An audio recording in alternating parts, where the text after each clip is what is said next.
PK1314 is a mineral additive to increase, temporarily during the flowering period, the phosphor and potassium in the plant.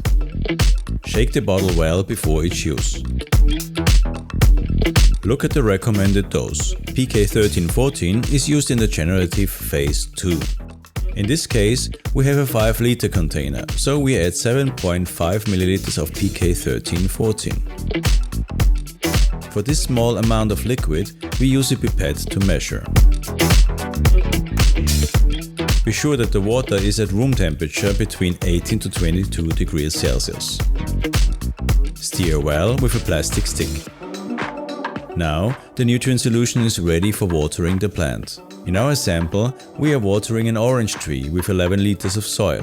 For 11-liter pots, you can water a maximum of 1.1 liters at each watering.